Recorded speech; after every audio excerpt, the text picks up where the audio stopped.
한 학생이 책 읽기를 워낙 좋아한다고 소문난 교수님을 찾아갔습니다. 찾아가서 교수님에게 이 책에 대한 교수님의 의견을 듣고 싶습니다라고 하면서 책을 가져왔습니다.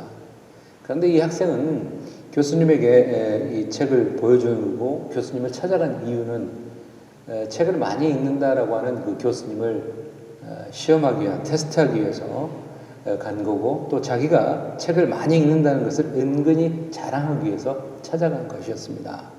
그러면서 교수님이 그 책 내용을 살핀 뒤에 얘기합니다. 이 책에 대해서 내가 해줄 말이 없네 라고 얘기합니다. 그러면서 나는 이 책을 아직 읽어보지 못했거든 이렇게 얘기를 합니다. 그랬더니 이 말을 듣고 놀란 표정으로 이 학생은 얘기를 합니다. 아니, 교수님처럼 책을 많이 읽으시는 분이 이렇게 유명한 책을 읽지 않으셨다뇨? 놀라운 일입니다 라고 이렇게 얘기를 합니다. 그럼 이 책은 더군다나 이 책은 시중에 나온 지 3개월 이상 된 베스트셀러인데 이걸 아직도 읽어보시지 않으셨다뇨? 라고 하면서 이상한 듯이 이렇게 표현을 합니다. 교수님은 이 말에 잠시 난처한 표정을 지으시다가 이 학생이 자기를 찾아온 이유가 무엇인가라는 것을 분명히 파악하게 됩니다. 그러면서 교수님은 조용하게 얘기를 합니다. 자네는 우리의 고전 서포 김만중이 지은 사시남정기라는 책을 읽어보았는가? 라고 얘기를 합니다. 그랬더니 이 학생은 읽어보지 못했다고 얘기를 합니다. 그러자 교수님은 얘기합니다. 나는 나온 지 3개월밖에 되지 않는 책을 읽지 않았다고 학생에게 핀잔을 들었지만 자네는 300년도 더 된 책을 아직도 읽지 않았다니 나보다 더하는 사람이군 이렇게 얘기를 했다는 겁니다. 그러면서 교수님은 사시남정기라는 이 책을 이 학생에게 쥐어주면서 꼭 이 책을 읽어보라고 이렇게 부탁을 합니다. 새 책을 읽는 것도 중요하지만 오래된 고전은 그만큼 중요하니 앞으로도 고전을 많이 읽게 라고 이렇게 부탁을 했다는 겁니다. 우리는 책을 열심히 읽고 많이 읽어야 됩니다.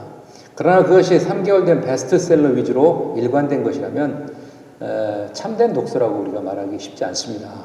30년이나 300년 동안 읽혀온 우리의 고전은 3개월의 베스트셀러보다 훨씬 더 많은 의미를 담고 있다는 사실을 알려주는 겁니다. 더욱이 1500년 동안 40여 명의 저자에 의해서 2000년 전에 기록된 성경은 이 하나님의 말씀 성경이야말로 우리 크리스찬들에게 훨씬 많은 의미를 가져다 주는 그런 책입니다.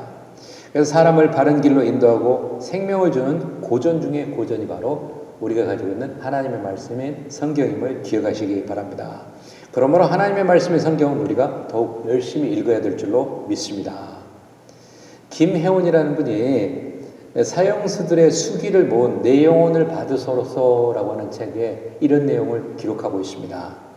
대한민국 최초의 연쇄살인범 김대두라는 사람, 이 사람 17명을 살해한 연쇄살인범이었습니다. 이 사람의 사형 장면이 기록되어 있는데요. 사형을 집행하는 과정에 마지막으로 할 말은 없는가라고 이렇게 사형 집행관의 질문에 김대두라는 사람은 사형 집행되기 전에 이렇게 얘기를 합니다. 여러분, 저는 이미 죽었어야 되는데 하나님이 저를 불쌍히 여기셔서 예수 믿고 구원받게 해주셨으니 감사할 뿐입니다. 저는 여러분과 영영 이별하는 게 아니고 다음에 천국에서 다시 만날 것입니다. 여러분도 예수 믿고 구원받아 천국에 오시기 바랍니다. 목사님 그동안 감사했습니다 라고 이렇게 얘기를 합니다. 이때 동석했던 목사님은 누가복음 23장 42절에서 43절의 말씀, 예수여 당신의 나라에 임하실 때 나를 생각하소서 하니 예수께서 이르시되 내가 진실로 내게 이르노니 오늘 내가 나와 함께 낙원에 있으리라는 말씀을 읽어주자 김대두라는 사람은 뜨거운 눈물을 흘리면서 아멘하고 나 같은 죄인 살리신 주은혜 놀라워라고 하는 그 찬양을 부르고 천국으로 이렇게 이사를 갔습니다. 여러분, 하나님의 말씀은 인간을 구원하고 변화시키는 능력이 있습니다. 세계 모든 교회는 매년 12월 둘째 주일을 성서주일로 지킵니다. 왜 성서주일로 지키냐? 성경의 이렇게 중요성에 대한 것을 세계 모든 교회는 인식하고 있기 때문이라는 겁니다. 사순절 기간에 우리는 회개와 묵상과 기도의 시간 못지않게 우리에게 중요한 것은 하나님의 말씀의 중요성을 발견하는 기회라는 거죠. 오늘은 본문의 말씀을 중심으로 하나님의 말씀, 성경이 우리에게 어떤 능력을 주시는지 생각하면서 은혜를 받고자 합니다. 첫째, 하나님의 말씀은 영혼을 소생케 합니다. 7절 상반절을 보면 여호와의 율법은 완전하여 영혼을 소성시키며 라고 얘기합니다. 하나님의 말씀은 완벽합니다. 완전합니다. 이 완전하다는 말은 원어의 뜻은 흠이 없다라는 그런 뜻입니다. 하나님의 말씀은 흠이 없는 진리이기 때문에 사람의 영혼을 살려주고 소성시키는 능력이 있습니다. 여러분이 이 세상에서 귀하게 여기고 사랑해야 될 대상이 많이 있지만 그러나 가장 귀하게 여기고 사랑해야 될 대상은 바로 영혼이라는 사실입니다. 요한 3서 2절 너무도 유명한 말씀이죠. 사랑하는 자여 내 영혼이 잘된 같이 내가 범사에 잘되고 강건하기를 내가 간구하노라 라고 합니다. 여러분 영혼이 잘되면 육신도 건강하고 범사가 잘되는데 영혼이 잘되기 위해서 우리는 하나님의 말씀을 사모해야 됩니다. 이탈리아 시실섬에서 일어났던 실화입니다. 어떤 전도자가 길을 가다가 강도를 만납니다. 그리고 가지고 있던 돈과 모든 것들을 다 뺏깁니다. 그리고 모든 자기가 가지고 있는 소지품을 불 속에 던지라고 강도는 얘기합니다. 전도자는 모든 소지품을 다 불에 던지지만 마지막 하나 붙들고 있는 이 성경책만은 내가 어떻게 불에 넣기가 좀 주저주저 된 거예요. 그래서 그 전도자는 얘기합니다. 내가 이 책을 불 속에 넣겠는데 당신은 여기에 무슨 말씀이 기록되어 있는지 궁금하지 않습니까? 라고 강도에게 얘기를 합니다. 내가 한두 마디만 읽고 불 속에 넣어도 되겠습니까? 라고 얘기합니다. 그랬더니 강도는 얘기합니다. 좋다라고 합니다. 그래서 이제 전도자가 성경을 펼칩니다. 그래서 시편 23편을 읽습니다. 여호와는 나의 목자시니 내게 부족함이 없으리로다. 이렇게 읽자 강도는 좋구만. 그럼 그 책은 여기다 놓으시지라고 얘기합니다. 이번에는 신약성경을 펴고 마태복음 5장을 읽었습니다.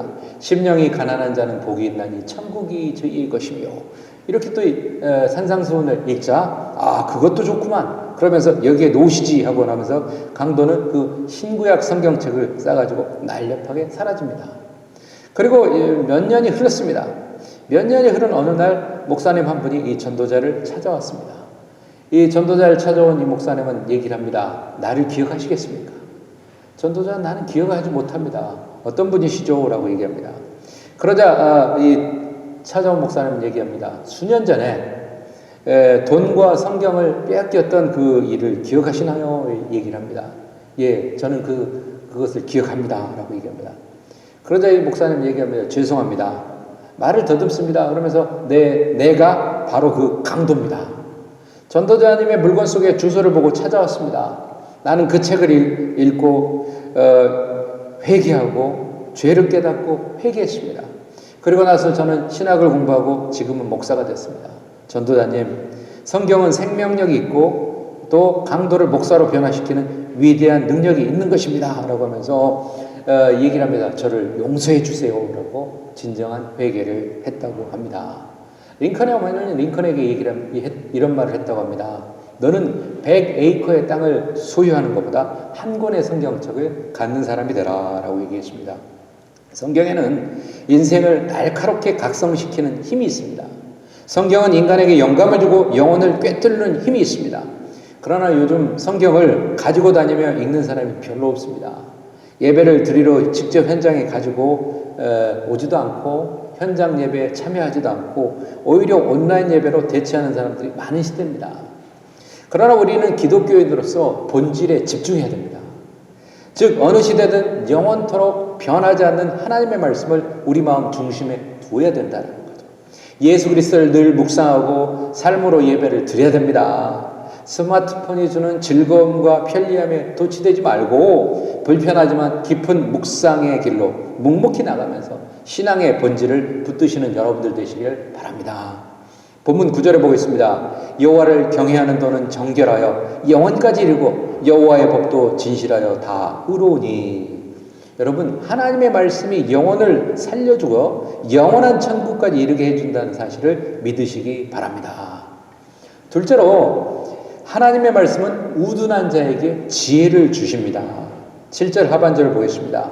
여호와의 증거는 확실하여 우둔한 자로 지혜롭게 하며. 여호와의 증거는 확실하다라고 하는, 이 확실이라고 하는 단어는 영어로 보면 sure라고 얘기합니다. 분명하다라는 거죠. 절대적으로 의지할 만하다라는 뜻입니다. 여러분, 하나님의 말씀은 확실해서 우리에게 지혜를 줍니다. 그럼 하나님의 말씀, 성경은 어떤 지혜를 줍니까? 우리에게 두 가지 지혜를 줍니다. 첫 번째는 구원에 이르는 지혜를 줍니다. 디모데후서 3장 15절은 이렇게 얘기합니다. 또 어려서 성경을 알았나니 성경은 능히 너로 하여금 그리스도 예수 안에 있는 믿음으로 말미암아 구원에 이르는 지혜가 있게 하느니라. 구원은 오직 예수님을 통해서만 받는데 성경이 예수님에 대해서 말하고 있기 때문에 성경에서 구원을 얻는 지혜를 얻는 것입니다. 요한복음 5장 39절은 그렇게 얘기합니다. 너희가 성경에서 영생을 얻는 줄을 생각하고 성경을 연구하거니와 이 성경이 곧 내게 대하여 증언하는 것이니라. 그러니까 우리는 말씀을 통해서 구원을 얻을 수 있고 영생을 얻을 수 있고 말씀을 통해서 새 생명을 얻는 거라는 걸 기억하시기 바랍니다. 성경은 또 두 번째로 어떤 지혜를 줍니까? 하나님의 말씀으로 생활의 지혜를 얻게 합니다. 시편 119편 98절은 이렇게 얘기합니다. 주의 계명들이 항상 나와 함께 하므로 그것들이 나를 원수보다 지혜롭게 하나이다 라고 얘기합니다. 또 100절에는 그러죠. 주의 법도를 지킴으로 나의 명철함이 노인보다 나으니이다 라고 얘기합니다. 여러분, 사람에게 지식도 필요하지만 지식보다 더 필요한 것은 지혜입니다. 왜냐하면 이 세상은 칠흑같이 어둡고 내일 일을 알 수 없기 때문입니다. 그러므로 무슨 일을 하든지 지혜를 주는 성경을 가까이 하고 성경 안에서 세상을 지혜롭게 살아가는 방법을 찾아가는 저와 여러분들 되시기를 주님의 이름으로 축원합니다. 미국의 초대 대통령 조지 워싱턴은 이렇게 얘기합니다. 성경 없이 어떻게 바른 정치를 할 수 있겠느냐라고 얘기를 했고요. 링컨 대통령은 사람이 훌륭하게 살고 보람있게 죽으려면 날마다 성경을 읽어야 된다라고 얘기를 했고요. 헬렌 켈러는 이렇게 얘기를 했습니다. 일이 잘 될 때도 성경에서 길을 찾아야 하지만 일이 잘 안 될 때도 성경에서 갈 길을 구해야 한다라고 이렇게 얘기를 합니다. 모세가 이스라엘 민족이 하나님의 말씀을 지키면 세상 사람들이 그를 보며 과연 지혜 있는 민족이라고 할 것이라고 말했습니다. 신명기 4장 6절은 이렇게 얘기합니다. 너희는 지켜 행하라. 이것이 여러 민족 앞에 너희의 지혜요 너희의 지식이라. 그들이 이 모든 규례를 듣고 이르기를 이 큰 나라는 과연 지혜와 지식이 있는 백성이로라 하리라. 아멘. 그래서 우리는 이스라엘 민족은 말씀을 가까이 하고요. 자녀들을 가르쳐서 세상에서 가장 지혜롭고 뛰어난 민족이 되었다라는 겁니다. 그래서 항상 말씀을 가까이 하는 게 우리에게 복이라는 걸 기억하시기 바랍니다. 우리가 세상의 지식에만 몰두하지 말고 하나님의 말씀, 생명의 말씀, 구원의 말씀인 하나님의 성경을 가까이 하시는 저와 여러분들 되시기 바랍니다. 미국 오하이오주의 농촌의 아주 작은 교회에서 있었던 일입니다. 그 교회에 출석하고 있는 한 성도가 교회를 가는 가운데 길가에서 놀고 있는 4명의 아이들을 발견합니다. 그래서 그 성도는 이 4명의 아이를 그냥 지나치지 않고 그들에게 복음을 전하고 그들을 이렇게 교회에 데리고 와서 성경 공부반을 만들어가지고 성경을 가르쳤습니다. 세월이 흘러서 이 소년들은 성장을 합니다. 그리고 그 마을을 떠납니다. 그리고 1932년 이 늙은 선생님의 은퇴 겸 생일 축하식에 4통의 편지가 도착을 했습니다. 그래서 4통의 편지가 도착했는데 이 4명의 학생으로부터 온 축하 겸 감사 편지가 있습니다. 첫 번째는 중국에 선교사로 갔던 그 학생의 편지였고요. 두 번째 편지는 미국 연방은행 총재로부터 온 편지고요. 세 번째는 후보 대통령의 비서실장으로부터 온 거고요. 마지막 4번째 편지는 미국의 대공황 시기에 미국을 이끌었고 미국의 제31대 대통령, 후보 대통령으로부터 온 편지였습니다. 이들이 성경을 통해서 지혜를 얻고 미국의 위대한 지도자가 될 수 있었다는 겁니다. 여러분, 하나님의 말씀은 성경은 우둔하고 어리석은 사람들에게 구원받는 지혜와 인생을 살아가는 놀라운 지혜를 주신다라는 것을 기억하시면서 인생에 필요한 지혜를 성경을 통해서 얻으시기 바랍니다. 셋째로 하나님의 말씀은 마음을 기쁘게 합니다. 8절 상반절 볼까요? 여호와의 교훈은 정직하여 마음을 기쁘게 하고 이 정직하다라고 하는 이 본문의 말씀은 본문의 8절에 정직하다라고 하는 말의 원어의 뜻은 그렇습니다. 육상 선수가 운동장에서 달리는 그 트랙을 의미하는 게 바로 이 정직하다라는 뜻입니다. 디모데후서 2장 5절은 그러죠. 경기하는 자가 법대로 경기하지 않으면 승리자의 관을 얻지 못할 것이며 라고 얘기합니다. 여러분, 육상 선수가요, 아무리 잘 달려도 자기에게 정해진 그 트랙을 벗어나게 되면 실격 처리가 됩니다. 정해진 트랙을 알고 뛰어야만 상을 받을 수 있다는 거죠. 여러분, 인생도 마찬가지입니다. 하나님이 우리에게 원하는 트랙이 있어요. 곧 그 길을 알고 달려가야 우리의 인생에 기쁨이 있는 거예요. 그래서 예레미야 선지자는 그럽니다. 자기 생애를 저주할 만큼 비참하게 살았지만 하나님의 말씀을 통해서 하나님이 원하는 인생의 트랙을 살면서 어려운 환경을 초월하여 기쁘게 살았다는 거죠. 예레미야 15장 16절은 이렇게 얘기합니다. 만군의 여호와시여 나는 주의 이름으로 일컬음을 받는 자라. 내가 주의 말씀을 얻어먹었사오니 주의 말씀은 내게 기쁨과 내 마음의 즐거움이오나 라고 얘기합니다. 사도 바울도 로마 감옥에 지하 감옥에 갇혀서 있는 가운데 죽음을 앞두고 있는 가운데 디모데에게 자기가 평소에 읽고 있었던 가죽 성경을 가지고 오라고 합니다. 그래서 그 성경을 가지고 하나님의 말씀을 읽고 하나님이 원하는 인생의 트랙을 살면서 기쁨이 충만했습니다. 그래서 그 감옥에서 죽음이 다가왔지만 사도 바울은 기쁨의 서신을 씁니다. 바울이 감옥에서 필리포 교인들에게 기쁨의 서신인 빌립보서라고 하는 이 편지를 씁니다.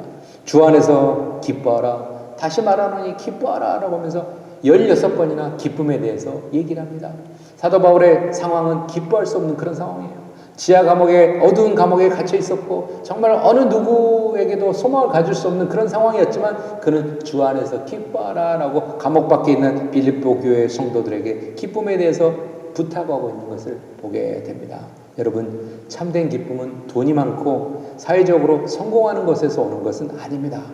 말씀 안에서 하나님이 정해주신 인생의 트랙을 알고 그 트랙을 따라 살아가는 사람이 기쁨이 있고 행복하게 살게 되는 겁니다. 다윗이 고백을 했습니다.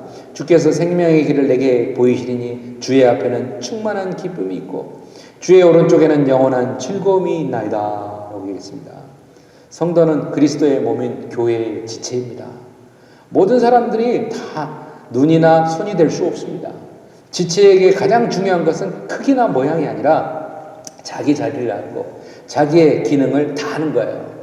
그래서 그렇게 지체가 자기의 기능과 사명을 다 감당하며 살아갈 때 기쁨과 행복이 넘치고 그렇게 살아갈 때 건강한 몸이 되는 겁니다. 여러분, 하나님의 말씀으로 자기 자신이 가야 할 인생의 트랙을 알고 기쁘게 살다가 하나님께 칭찬과 상을 받는 그런 삶을 사시는 저와 여러분들 되시기를 바랍니다. 본문 11절 볼까요? 또 주의 종이 이것으로 경고를 받고 이것을 지킴으로 상이 크니이다. 존 파이프라는 사람의 최고의 하나님을 맛보라 라고 하는 책에는 이런 내용이 나옵니다. 신앙의 교본인 성경은 영적인 갈급함을 해소시켜주는 샘물이며 영혼을 위한 양식이다. 하나님의 계시이며 살아있는 능력이고 좌우의 날선 검이다. 하지만 올바른 성경 읽기 교육이 이루어지지 않는다면 성경은 쓸모없고 아무 능력도 발휘할 수 없는 종이 묶음에 불과하다. 또 자신이 직접 정확한 안목을 가지고 읽지 않으면 성경 말씀의 의미와 힘은 그 속에 갇혀버리고 말게 된다라고 얘기를 합니다. 성경을 제대로 읽는 능력은 직관적으로 터득할 수 있는 게 아닙니다. 반드시 배워야 합니다. 저자의 의도를 올바르게 이해하고 읽는 방법을 배우는 일이 평생 계속되어야 된다는 거죠. 그리스도인이 성경 속에서 발견할 수 있는 함축된 의미는 이루 헤아릴 수 없을 정도로 많습니다. 그러므로 깊이 있는 성경 읽기를 위해서 엄격한 훈련 과정을 거쳐서 지성을 연마하는 모든 교육 과정 중에서 가장 중요한 목표가 바로 성경 읽기를 배워야 된다는 거죠. 하나님의 말씀을 통해서 진정한 영혼의 기쁨을 누리는 여러분들 되시기 바랍니다. 넷째로 하나님의 말씀은 눈을 밝게 하여 줍니다. 8절 하반절에 보고 있습니다. 여호와의 계명은 순결하여 눈을 밝게 하시는도다. 여러분, 여호와의 계명은 순결하고 순수합니다. 순수한 하나님의 말씀을 가까이 하면 그 말씀이 우리의 눈을 밝게 해줍니다. 여기서 눈을 밝게 한다는 말은 시력이 좋지 않아 눈이 잘 보이지 않는 사람에게 하나님의 말씀이 안경과 같다라는 의미입니다. 만약에 눈이 나빠서 TV나 책을 보지 못하고 사람이 인사를 해도 그 사람의 목소리를 듣지 않으면 누구인지를 모른다면 심각한 문제입니다. 그런데 그 사람의 눈의 문제를 해결해 줄 수 있는 도구가 있는데 그게 바로 안경이라는 거죠. 그래서 안경을 쓰면 책도 읽고 인사하는 사람도 알 수 있다는 거죠. 여러분, 하나님의 말씀이 인생의 안경 역할을 하고 눈을 밝게 해주는데 눈에는 육신의 눈, 마음의 눈, 영혼의 눈이라는 이 세 가지 눈이 있어요. 성경에는 마음의 눈을 밝히라고 이렇게 얘기를 합니다. 에베소서 1장 18절에 19절에 보면 이렇게 얘기합니다. 너희 마음의 눈을 밝히사 그의 부르심의 소망이 무엇이며 성도 안에서 그 기업의 영광의 풍성함이 무엇이며 그의 힘의 위력으로 역사하심을 따라 믿는 우리에게 베푸신 능력의 지식이 크심이 어떠한 것을 너희로 알게 하시기를 구하노라. 여러분, 마음의 눈이 밝아져야 하나님의 부르심의 소망과 기업의 영광의 풍성함을 바라보게 되며 하나님이 베푸신 지극히 크신 능력을 바라보게 되어서 천국의 소망을 가지고 살아가게 되는 것입니다. 시편 119편 105절은 이렇게 얘기합니다. 주의 말씀은 내 발의 등이요 내 길의 빛이니이다. 아멘. 하나님의 말씀은 세상 만사를 환하게 보이게 합니다. 무엇이 옳고 그른지, 어떻게 하면 잘 살고 어떻게 하면 성공하는지를 보이게 합니다. 그런데 안타까운 것은 교회를 다니면서도 하나님의 말씀을 몰라서 어떻게 살아야 할지 모르고 헤매는 성도들이 너무 많다는 거죠.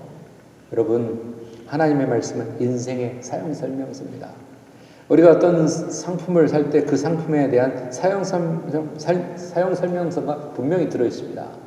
여러분, 예를 들어서 셀폰을 새로 구입해도 사용 설명서가 있죠.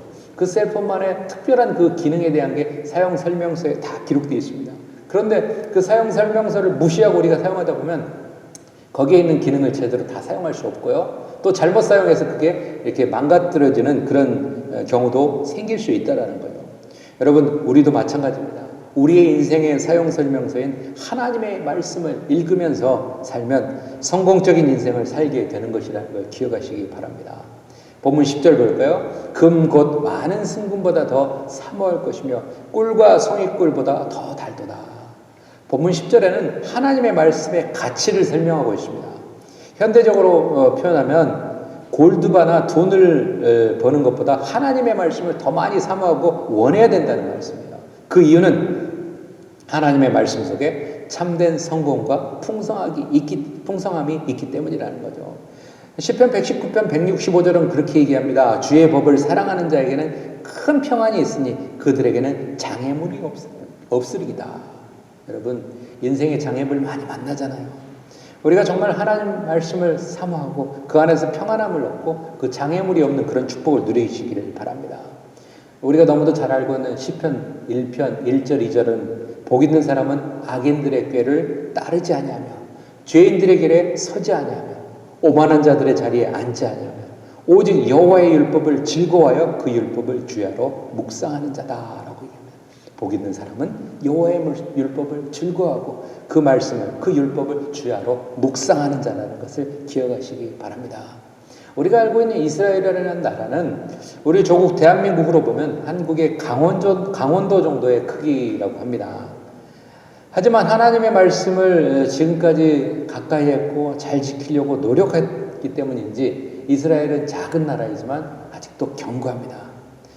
그러나 말씀을 떠난 역사적으로 보면 강대국이었던 아수르, 바벨론, 이집트, 페르시아, 헬라, 로마라는 나라들 모두가 다 사라지고 말았다는 그 차이를 우리는 느낄 수 있습니다. 사랑하는 성도 여러분, 선택적 지각이라는 단어를 들어보셨습니까? 선택적 지각이라는 것은 사람들이 저마다 욕구, 경험, 개인적인 특성에 따라서 자신에게 유리한 정보만을 수용하고 나머지는 무시하는 현상을 선택적 지각이라고 한다고 합니다. 도쿄대 명예교수인 요로 다케시라는 사람은 바보의 벽이라는 책에서 이 선택적 지각에 대해서 이야기를 했는데요. 사람들이 각자 듣고 싶은 말만 골라 듣는 현상을 그는 바보의 벽이라고 표현하고 있습니다. 사람들이요, 예수님의 말씀을 깨닫지 못하는 이유는 제대로 듣지 않기 때문입니다. 자기의 편견과 고정관념과 세계관이 진리의 말씀을 듣지 못하게 가로막고 있기 때문이에요. 우리가 복받으라 형통하라에 대해서는 아멘을 하지만 우리가 뭔가 하나님을 위해서 충성하라, 헌신하라, 순종하라, 섬기라라고 했을 때는 아멘을 하지 않는 경우가 많죠. 이게 바로 이제 대표적인 선택적 지각의 모습이라는 거죠. 내가 듣는 것이 곧 내가 어떤 사람인가를 나타낸다라고 성경은 얘기합니다. 우리는 무엇인가를 들을 때 마음속에 숨겨놓은 것들을 가지고 듣기 때문입니다. 자신 안에 있는 사랑과 미움과 편견과 선입견, 원한과 혐오감, 이러한 것들이 다른 사람의 말을 이해하는 데 영향을 미칩니다. 자신의 마음에 맞는 말씀만을 선택적인 논리를 짜맞추려는 사람들이 참으로 많은 시대입니다. 그러나 하나님의 말씀 그 자체 앞에 내 심리를 무릎을 꿇게 하는 것이 참된 이해이고 순종이라는 거죠. 믿음은 나에 대한 확신이 아닙니다. 믿음은 하나님의 말씀에 대한 확신이라는 거죠. 하나님을 신뢰하는 게 바로 믿음이라는 거죠. 하늘농장의 하나님 말씀으로의 초대라는 책에 보면 이런 내용이 나옵니다. 당신의 삶에 대한 지침, 인생과 죽음에 대한 통찰, 당신의 고민과 고뇌에 대한 해답과 하나님이 주시고자 하는 구원에 대해 알고 싶다면 오늘부터 성경을 읽어보세요. 그러면 당신은 이 거친 바다에서 스스로 주인이 되어 어디로 갈지 알지 못할 때 하나님이 당신 영혼의 주인이 되어 인도하실 것입니다. 당신은 이 세상의 수많은 형태의 그런 삶들을 보았을 것입니다. 다양한 환경 가운데 있는 여러 형태의 삶들 중 피할 수 없는 고독과 허무 속에 살다가 소멸하는 그런 존재가 되기를 원하시나요? 라고 그 책은 얘기를 합니다. 성경에서 만나는 하나님, 그분을 당신 영혼의 주인으로 모시기 바랍니다. 하나님의 말씀을 당신 인생의 빈 노트에 아름다운 의미를 만들고 영원한 꿈을 그릴 수 있도록 여러분들에게 도울 것이라는 것을 믿으시기 바랍니다. 오늘은 사순절 기간입니다. 사순절을 통해서 우리는 하나님의 말씀을 더욱 사모하고 읽고 순종하면서 움직이는 하나님의 말씀의 능력을 체험하고 말씀의 능력 안에 거하는 그러한 삶을 사시는 모든 성도들이 되시기를 주님의 이름으로 축원합니다. 기도하겠습니다. 하나님, 세상은 요란합니다. 세상에 많은 지식들이 넘쳐납니다. 그러나 이 많은 것들 가운데서 우리가 진정으로 가까이 해야 되고 우리가 그것을 통해서 생명을 얻어야 되는 것은, 생명을 주는 것은 바로 살아계신 하나님의 말씀밖에 없다는 걸 우리가 기억하며 말씀을 가까이 하고 말씀을 묵상하고 말씀 속에서 진정한 평안을 얻고 말씀 통해서 우리가 구원을 얻는다라는 것을 기억하며 말씀을 더욱더 사모하고 그곳에서 하나님의 뜻을 발견하는 그런 삶을 매일매일 살아가는 우리 모두가 되기를 원합니다. 말씀의 소중함을 잊지 않게 도와주시고 이 사순절 기간에 예수에 대해서 많이 생각하고 예수 그리스도의 고난에 대해서 우리가 많이 생각하고 예수님의 십자가에 대해서 많이 묵상하지만 진정으로 우리가 말씀을 통해서 더욱더 묵상하며 하나님의 뜻을 발견하는 귀한 은혜로운 이 기간이 되기를 원합니다. 하나님, 말씀을 우리가 가까이하며 말씀을 항상 소지하며 말씀을 자주 읽고 묵상하는 가운데 하나님의 뜻을 항상 하나님의 영감을 우리가 깨닫는 그런 깨어있는 크리스찬들이 다 될 수 있도록 하나님 축복해 주옵소서. 예수 그리스도 이름 받들어 간절히 기도하옵나이다. 아멘.